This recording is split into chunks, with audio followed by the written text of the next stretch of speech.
আলহামদুলিল্লাহ রবিল আলমিন ওসল্লাহু ওয়াসাল্লাম আলা নবীনা মুহাম্মদ ওয়া আলা আলিহি ওয়া সাহবিহি আজমাইন।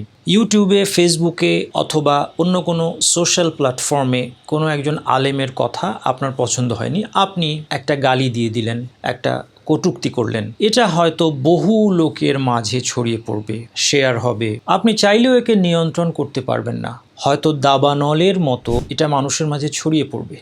আর আপনি যদি কন্টেন্ট ক্রিয়েটর হন, আলেমদের ছিদ্র অন্বেষণ করে অথবা কাউকে ব্যঙ্গ করে ভিডিও বানিয়েছেন, আর আপনার এই ভিডিও যদি ভাইরাল হয়, তাহলে কিয়ামতের দিন আপনার কী অবস্থা হবে ভেবে দেখেছেন?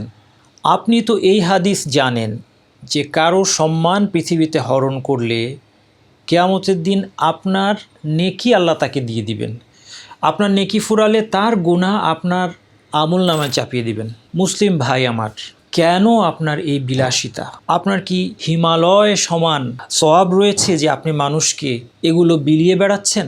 আপনি হয়তো খুব কষ্ট করে নফসের সাথে অনেক যুদ্ধ করে অল্প কিছু আমল করেছেন, এই সবই হয়তো কিয়ামতের দিন অন্যদের কাছে চলে যাবে। গীবত করাকে আল কোরআনে মৃত ভাইয়ের গোশত খাওয়ার সাথে তুলনা করা হয়েছে।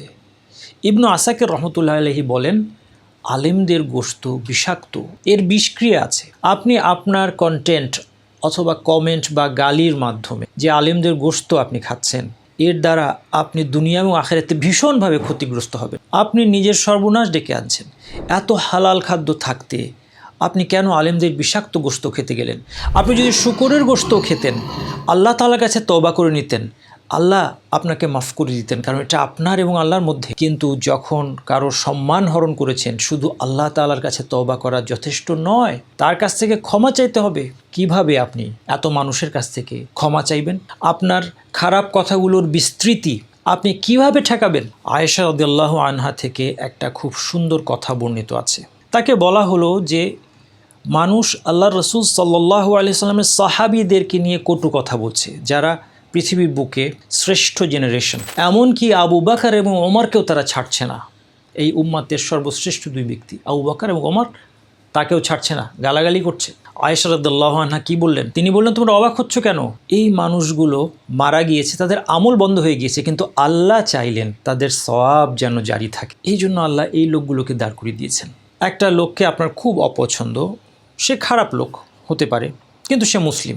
আপনি আপনার সওয়াব কেন তাকে দেবেন? আজকে আমরা যখন বিশ্বের বিভিন্ন মুসলিম পলিটিক্যাল ব্যক্তিদেরকে নিয়ে কথা বলি, আমরা মনে করি আল্লাহর কাছে তার কোনো মানিজ্যত নাই, আল্লাহ তার প্রতি কি জাস্টিস করবেন না? আপনি ভাবছেন আপনি যদি তার প্রতি অন্যায় করেন, তার অনেক পাপ, কিন্তু আপনি তার সম্পর্কে এমন একটা কোনো গুজব ছড়ালেন বা ছড়ানোতে অংশ নিলেন যেই কাজটা সে আসলে করেনি, আপনি কি মনে করেন যে তার গীবত করার কারণে তার হয়ে আল্লাহ কিয়ামতের দিন আপনাকে ধরবেন না?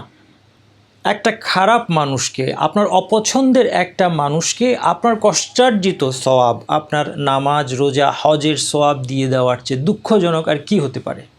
সোশ্যাল প্ল্যাটফর্মের এই কঠিন ফিতনার যুগে আমরা যদি এখনই আমাদের জিহ্বা, আমাদের চোখ, আমাদের যে আঙ্গুলগুলো দিয়ে আমরা এই ডিভাইসগুলো ব্যবহার করি, এই সব কিছুর লাগাম আমরা যদি এখনই টেনে ধরতে না পারি, তাহলে আমাদের জন্য কিয়ামতের দিন ভয়াবহ বিপদ অপেক্ষা করছে।